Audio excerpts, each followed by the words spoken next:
It all began 3 months ago. Students, including myself and faculty from the University of Rhode Island, traveled to Costa Rica on a month-long study abroad trip in order to explore the country's healthcare system. One eventful morning, we traveled in the natural rainforest of the Sarapiquí rainforest, which was an experience that allowed us to embrace the natural beauty of the Costa Rican rural areas. And later that morning, we traveled a little further west and took a turn, and all of a sudden, there was a vast river spanning across the wilderness, and we needed to get to the other side. Suspended high above this river was a mystical hanging bridge. It was almost like a scene taken straight out of an Indiana Jones movie, except our mission was to be anything but heroic. Uncertain, intense, palms full of sweat, about to grip the rails beside me and place not just my weight, but my faith onto the swaying, seemingly delicate bridge, I began to take my first step. As I reflect on this moment, observations made in Costa Rica, and even my own experiences, I can't help but draw a profound connection between the Costa Rican hanging bridge and the nature of innovation.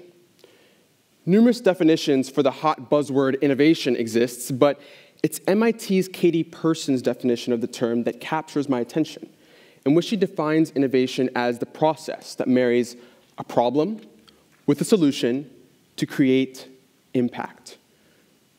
A bridge. Similar to how a physical bridge spans across geographic obstacles, innovation serves as the connection between the conditions of today and potential of tomorrow, overcoming current limitations. And it's by truly understanding this metaphorical picture that we can learn some pretty valuable lessons. I'm going to be very honest here. I was not very fond having to leave the safety of the ground underneath me to step onto this rugged structure. But just like all the other people making it across, deep, deep down, I trusted.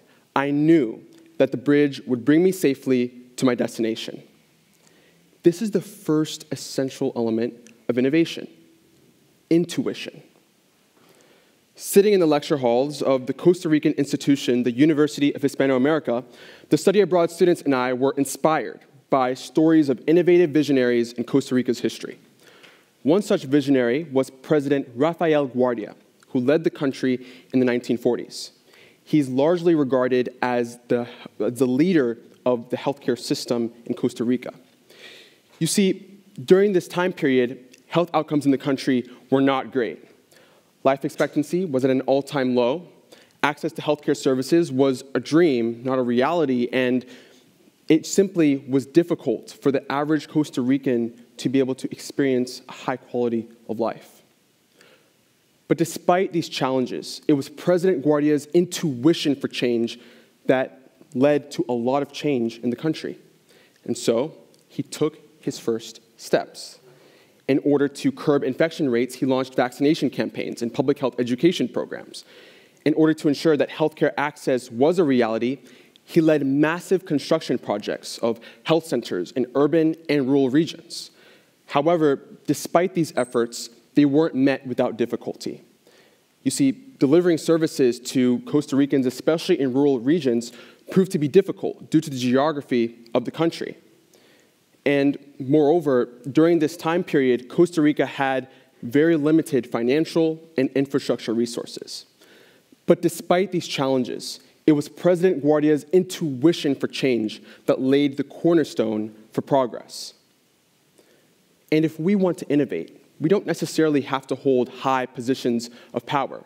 We are all invited to ask ourselves the question, what in our world needs to change? Who can we impact?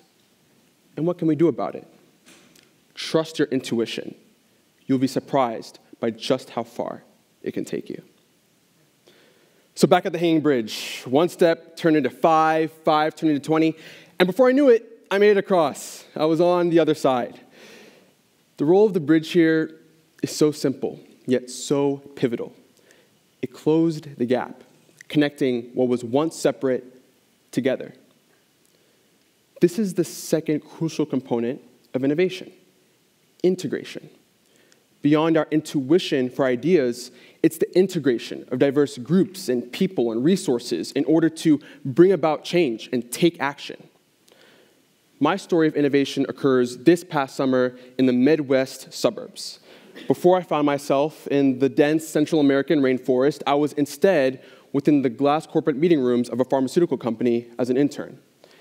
It was here that I had the opportunity to help identify solutions for personnel training, quality excellence, and documentation teams.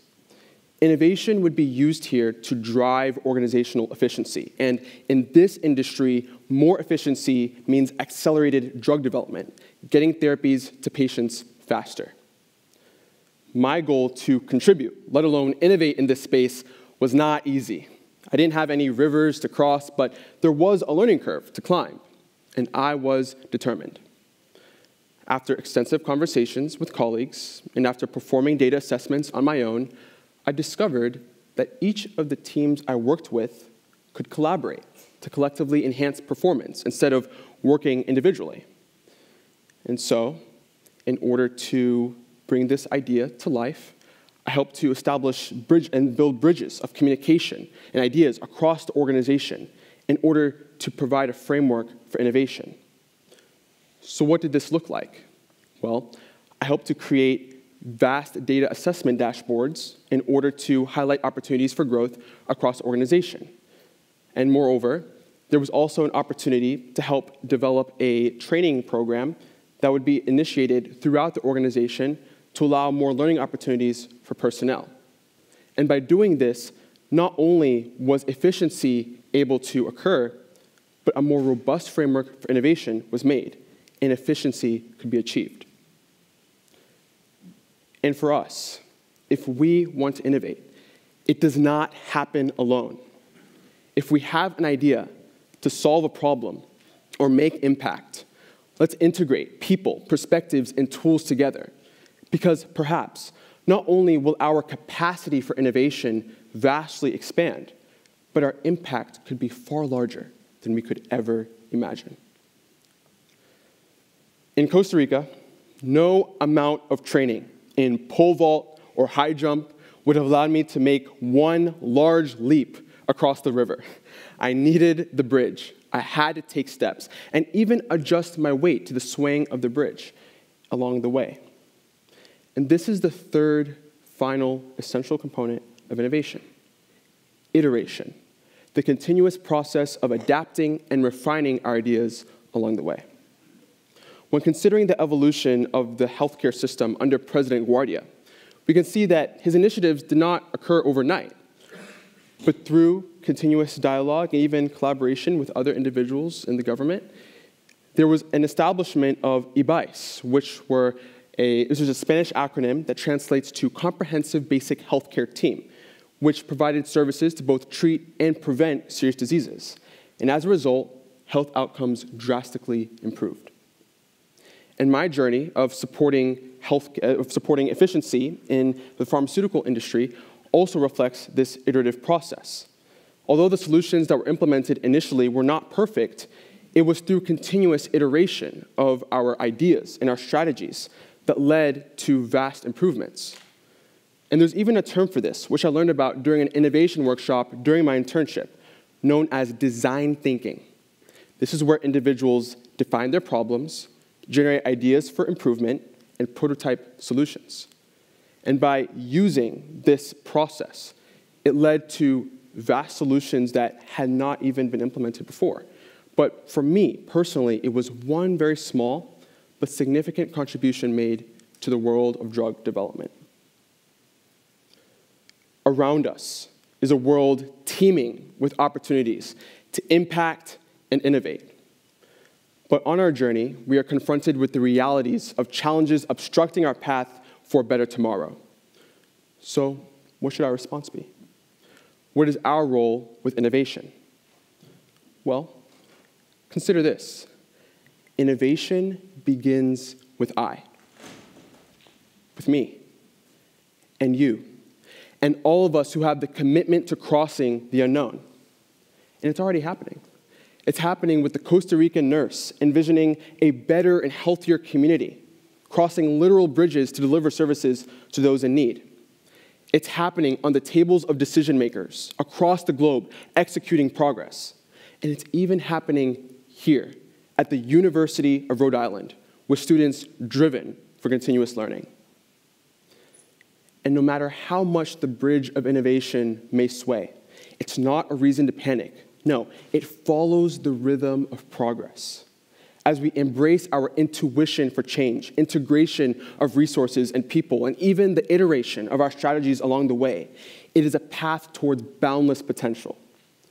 The Costa Rican hanging bridge teaches us that even in the face of doubt, all it takes is one step to bring us that much closer to a more promising future. Thank you.